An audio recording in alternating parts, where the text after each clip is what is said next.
Assalamualaikum warahmatullahi wabarakatuh.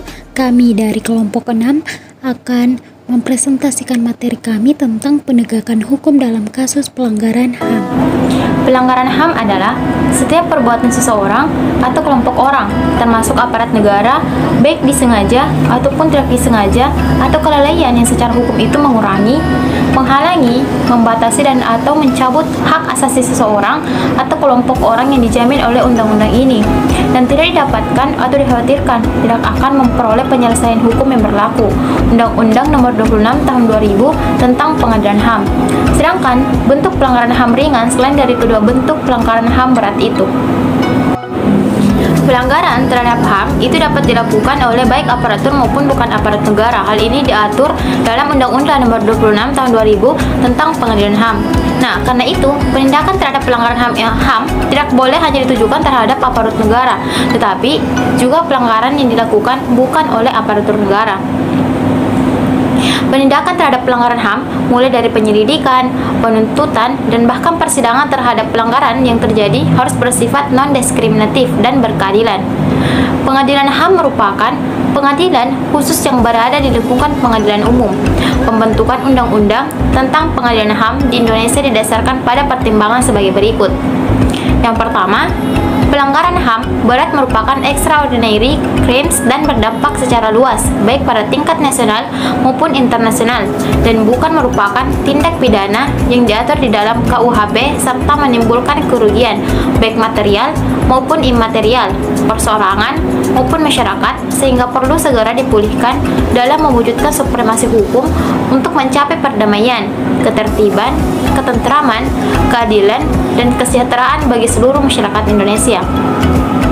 Yang kedua, terhadap perkara pelanggaran HAM yang berat diperlukan langkah-langkah penyelidikan, penyidikan, dan penuntutan yang bersifat khusus. Kekhususan dalam pelanggaran HAM yang berat adalah: yang pertama, A. Perlu penyidik dengan pembentukan tim ad hoc, penyidik ad hoc, penuntut hukum ad hoc, dan hakim ad hoc. Yang B. Diperlukan penegasan bahwa penyelidikan hanya dilakukan oleh Komisi Nasional Hak Asasi Manusia, sedangkan penyidik tidak berwenang menerima laporan atau pengaduan sebagaimana diatur dalam KUHP. C. Diperlukan ketentuan mengenai tenggang waktu tertentu untuk melakukan penyidikan, penuntutan, dan pemeriksaan di pengadilan. D. Diperlukan ketentuan menegaskan tindak ada kadaluarsa bagi pelanggaran HAM yang berat. Dengan penugasan MPR kepada Presiden untuk menyelesaikan kasus-kasus pelanggaran HAM, Presiden Abdurrahman Wahid kemudian menindaklanjutinya dengan menerbitkan keputusan Presiden Nomor 53 Tahun 2001 tentang pembentukan pengadilan pada Pengadilan Negeri Jakarta Pusat pada tanggal 23 April 2001. Pembentukan KPS ini dilakukan sebagai pelaksanaan Pasal 43 Ayat 1 Undang-Undang Nomor 26 Tahun 2000 yang menentukan bahwa pelanggaran HAM yang berat yang terjadi sebelum berlakunya undang-undang tersebut diperiksa dan diputusi oleh pengadilan HAM. Dalam Kepres tersebut disebutkan bahwa pengadilan HAM tersebut berwenang memeriksa dan memutuskan perkara pelanggaran HAM berat yang terjadi di Timur Timur pasca jejak pendapat dan perkara pelanggaran HAM berat yang terjadi di Tanjung Priok pada tahun 1984. Pada awal masa kepresidenan Megawati Soekarno Putri, Kepres ini berlangsung mengalami revisi, yakni dengan diterbitkannya Kepres Nomor 96 Tahun 2001 tentang perubahan atas Kepres Nomor 53 Tahun 2001 tentang Pasal Nomor 2. Pertama kali, pengadilan HAM tersebut dibentuk serentak di Jakarta Pusat, Surabaya, Medan, dan di Makassar. Undang-Undang Nomor 26 Tahun 2000 tentang Pengadilan Hak Asasi Manusia memiliki lingkup kewenangan. Yang pertama, pengadilan HAM bertugas dan berwenang untuk memeriksa dan memutuskan perkara pelanggaran HAM yang berat. Yang kedua, pengadilan HAM berwenang juga memeriksa dan memutuskan perkara pelanggaran HAM yang berat yang dilakukan di batas teritorial warga negara Indonesia oleh warga negara Indonesia. Yang ketiga, pelanggaran HAM tidak berwenang memeriksa dan memutuskan perkara pelanggaran HAM oleh seseorang yang berumur 18 tahun ke bawah. Yang keempat, pelanggaran HAM yang berat meliputi kejahatan genosida dan kejahatan terhadap kemanusiaan. Yang kelima, kejahatan genosida pada pasal 7A. Yang keenam, setiap perbuatan yang dilakukan dengan maksud untuk menghancurkan, memusnahkan seluruh atau sebagian kelompok bangsa, agama dengan cara membunuh anggota kelompok. Yang kedua, mengakibatkan penderitaan fisik atau mental yang berat terhadap anggota kelompok. Yang ketiga, memaksa tindakan-tindakan yang bertujuan untuk mencegah kelahiran di dalam kelompok. Yang keempat, memindahkan secara paksa anak-anak dari kelompok tertentu ke kelompok yang lain. Dalam kasus pelanggaran hak asasi manusia manusia. Penyelidikan dilakukan oleh Komnas HAM dan dapat membentuk tim ad hoc yang mempunyai kewenangan untuk melakukan suatu penyelidikan dan menyerahkan hasil penyelidikan tersebut kepada penyidik. Kemudian hakim ad hoc diangkat dan diberhentikan Presiden atas usul Ketua Mahkamah Agung. Dalam Undang-Undang Pengadilan HAM, perlindungan terhadap korban dan saksi berhak atas perlindungan fisik dan mental dari ancaman maupun gangguan teror dan kekerasan. Perlindungan ini dilakukan oleh aparat penegak hukum dan aparat keamanan secara cuma-cuma.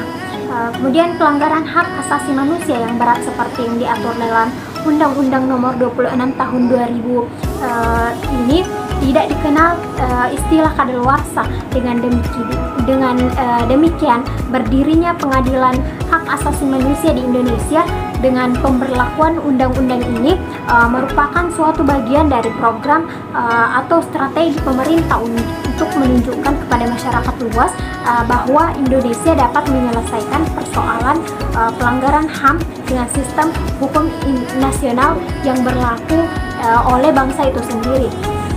Hal ini merupakan kebijakan pemerintah dalam menjalankan politik hukumnya yang untuk mewujudkan supremasi hukum yang berasaskan nilai-nilai HAM dengan didasarinya adanya pengaturan mengenai HAM karena konfigurasi politik tentang pengangkatan wacana HAM dalam Undang-Undang Dasar 1945 yang kemudian diatur dengan Undang-Undang mengenai HAM serta Undang-Undang mengenai Pengadilan HAM itu sendiri.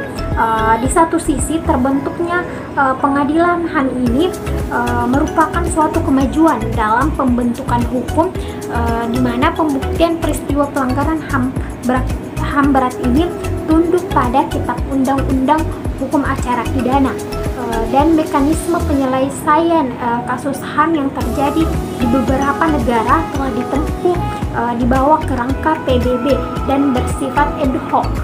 Pengadilan bersifat ad hoc ini meliputi ICTW yang pertama yaitu ICTW yang didirikan oleh Dewan Keamanan PBB yang didirikan untuk mengadili para penjahat perang di Yugoslavia. Dan kedua yaitu ICTR dibentuk untuk menyikapi suatu terjadinya pelanggaran serius hukum humanitar. Kemudian selain kedua pengadilan ini dikenal pula dengan pengadilan campuran yang telah dibentuk di 4 negara yang disebut juga dengan pengadilan hibrid. Kata campuran atau hibrid ini mendeskripsikan adanya perpaduan antara penggabungan antara unsur-unsur lokal atau nasional dan internasional yang terdapat di dalam pengadilan ini seperti para personelnya seperti jaksa, hakim, pengacara, dan sebagainya. Sistem hukum yang diterapkan hukum nasional maupun internasional ini dana operasionalnya itu bersumber dari negara yang bersangkutan maupun bantuan luar negeri dan sebagainya. Seperti yang kita ketahui, Indonesia pula telah memiliki catatan sejarah terkait dengan proses hukum di pengadilan HAM ad hoc, yaitu dengan menempuh jalur hukum untuk menyelesaikan kasus pelanggaran hukum hak asasi manusia di Timur Timur. Pengadilan HAM ad hoc untuk perkara pelanggaran berat HAM di Timur Timur yang dibentuk berdasarkan Kepres nomor 53/2001 dan Kepres nomor 96/2001. Dan yurisdiksi ditetapkan menjadi 3 wilayah yaitu Lippica, Dili, dan Suai dengan batasan waktu antara bulan April dan September 1999. Konsekuensi dari Kepres tersebut, tidak semua kasus-kasus pelanggaran berat HAM di Timur Timur dapat diungkap, termasuk para pelakunya. Berdasarkan seluruh perkara yang telah diputus, yaitu 12 perkara majelis hakim menyatakan telah terjadi pelanggaran berat HAM, yaitu kejahatan terhadap kemanusiaan berupa pembunuhan, pasal 9 huruf A dan penganiayaan pasal 9 huruf H, sebagaimana diatur dalam Undang-Undang Nomor 26 Tahun 2000. Pada akhirnya proses peradilan terhadap pelanggaran HAM berat di Timur Timur, putusan kasasi Mahkamah Agung membebaskan 5 terdakwa, di antaranya adalah mantan Kepala Kepolisian daerah Timur Timur Timur Sialen, Letkol Asep Kusnawi, Leutneto Martins, Bupati Lukisa, dan Gubernur Timur Abilo Suarez, dan hanya satu orang yang divonis bersalah dengan masa hukum 10 tahun penjara. Berdasarkan Mahkamah Agung tanggal 13 Maret 2006, dikemukakan oleh Ketua Komisi Kebenaran dan Rekonsiliasi Afrika Selatan Uskup Agung Desmond Tutu bahwa tidak ada masa depan tanpa pemaafan. Dengan segala problematika dalam penegakan hukum terhadap pelanggaran HAM berat, tentu tidak bisa terus didiamkan begitu saja, karena dengan mendiamkan dan berusaha melupakan serta menggugurkannya, bagi generasi muda tentu akan menimbulkan masalah baru, sehingga pada akhirnya harus dicarikan alternatif lain jika cara penegakan hukum berdasarkan undang-undang yang telah ada sulit untuk dituntaskan. Salah satu alternatif yang saat ini mengemuka adalah wacana dihidupkannya kembali Komisi Kebenaran dan Rekonsiliasi sebagai jalan penyelesaian secara non-yudisial. Tentunya, terlepas dari pro dan kontra terhadap rencana ini, pada akhirnya harus didasarkan pada orientasi penyelesaian kasus-kasus pelanggaran HAM tersebut secara menyeluruh dengan mengedepankan ketuhanan bangsa dan negara.